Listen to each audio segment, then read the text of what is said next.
Loon in the Moon. The highest point in the town was in fact the church spire. It was something of a local landmark and could be seen for miles around. Jack had a hunch that Grandpa might have tried to climb up here. When he had gone missing before, he had often been found somewhere high up atop a climbing frame, up a ladder, even once on the roof of a double-decker bus.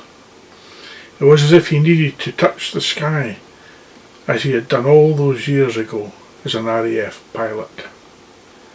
As the church came into view, there was a distinct silhouette of a man sitting on top of the spire. He was perfectly framed by the glow of a low, silvery moon. From the moment Jack saw his grandfather, he knew exactly what the old man thought he was doing: flying his Spitfire. At the foot of the tall church was the short vicar. Reverend Hogg had a rather obvious comb-over. What hair he had left was dyed so black that it was blue. His eyes were as small as penny coins, hidden behind black-framed glasses. The vicar's glasses rested on his upturned piggy nose, which he was forever sticking in the air so he could look down it at people. Jack's family didn't go to church regularly, so the boy had only seen the vicar out and about in the local town. But once he had seen Reverend Hogg carrying a crate of expensive-looking champagne from the off-licence. On another occasion, Jack could have sworn he saw the man cruising past in a brand new Lotus Esprit sports car, puffing on a big fat cigar. Weren't vicars meant to help the poor? Jack couldn't help wondering, not lavish money on themselves. This being the middle of the night, Reverend Hogg was still wearing his bedclothes. The vicar's pyjamas and dressing gown were made of the finest silk, and he was sporting a pair of red velvet slippers which were monogrammed C of E for Church of England. Round his wrist was curled a chunky diamond-encrusted gold watch. He was clearly a man who had taste for the high life. "Get down from there!" barked Reverend Hogg as the old man just as the family ran through the graveyard. "It's my grandpa!" shouted Jack, once again breathless from having pedalled so hard on his strike. Reverend Hogg reeked of cigars, a smell the boy could not stomach, and instantly he felt queasy. "Well, what on earth is he doing on my church roof?" "I am sorry, Vicar," yelled Dad. "It's my father. He gets confused." "Then he should be under lock and key. He has already dislodged some of the lead off my roof." From behind the gravestones a gang of tough-looking men appeared. They all had shaved heads, tattoos and teeth missing.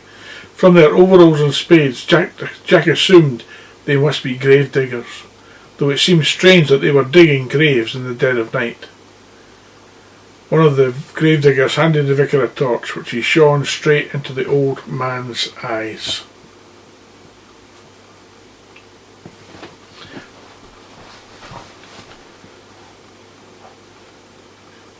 They all had shaved heads, tattoos and teeth missing from their overalls and spades. Jack assumed they must be gravediggers, though it seemed strange that they were digging graves in the dead of night. One of the gravediggers handed the vicar a torch, which he shone straight into the old man's eyes. "Come down this instant!" Yet still Grandpa did not respond. As usual, he was in a world of his own. "Rudder steady! Holding on course! Over!" he said instead. It was clear he did indeed believe he was high up in the skies, piloting his beloved Spitfire. "Wing commander to base, over," he went on. "What on earth is he on about?" demanded Reverend Hogg, before muttering under his breath, "The man is a complete loon." One of the gravediggers, a big burly man with a skin head and a tattoo of a spider's web on his neck, spoke up. "Shall I fetch your air rifle, Reverend? A few shots should scare him down in no time." His fellow gravediggers sniggered at the thought. Air rifle?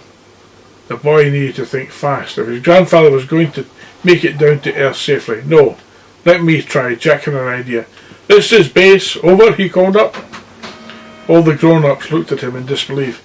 Wing Commander Bunting reading you loud and clear, replied Grandpa.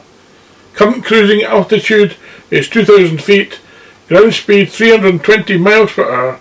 Have been circling all night but no sign of enemy aircraft. Over. Then your mission is accomplished, sir. Return to base. Over, said Jack. Roger that. From the foot of the church, the group below looked up in incredulity as the old man still sat on the church spire made an imaginary landing. Grandpa was completely convinced he was behind the controls of his fighter plane. He even mimed turning the engine off. Next he slid open the invisible canopy and climbed out. Dad closed his eyes.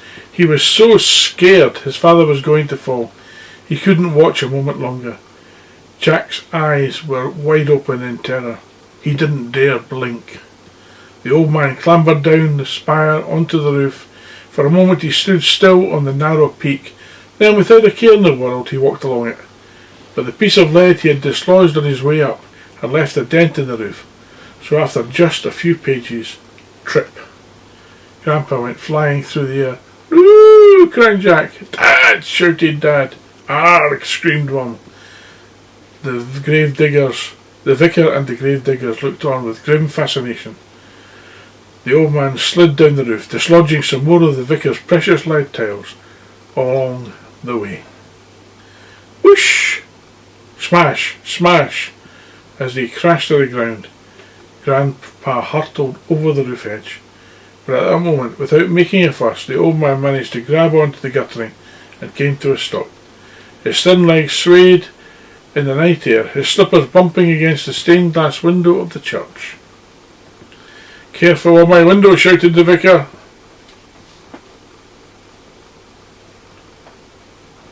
"Hold on, Dad," called out Jack's father. "I told you we should have called the police," added Mum unhelpfully. "I have a christening at the church first thing tomorrow," exclaimed Reverend Hogg. "We can't be scrubbing bits of your grandfather off the ground all morning." "Dad! Dad!" called out Jack's father. Jack thought for a moment. If he didn't act fast, his poor grandpa was sure to plummet to the earth. "He won't respond to being called that," said the boy. "Let me." Jack then projected his voice once more. "Wing Commander, this is Squadron Leader." "Ah, there you are, old boy," Grandpa called down from the guttering. Jack's pretend name had now become real to the old man.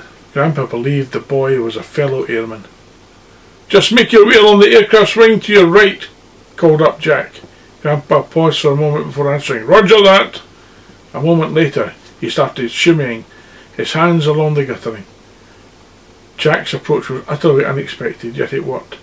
You had to enter Grandpa's world if you wanted to get through to him.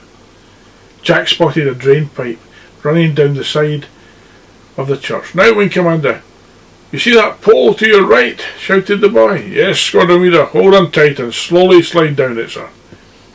Both Mum and Dad gasped and covered their mouths as Grandpa swung like an acrobat from the guttering to the pipe. For a moment all was still, as he held on tight at the top. However, his weight must have been too much for the pipe. Suddenly it came loose from the wall and started rapidly bending downwards. Creak went the pipe. Had Jack said the wrong thing? Was he now sending his beloved grandfather hurtling towards the ground?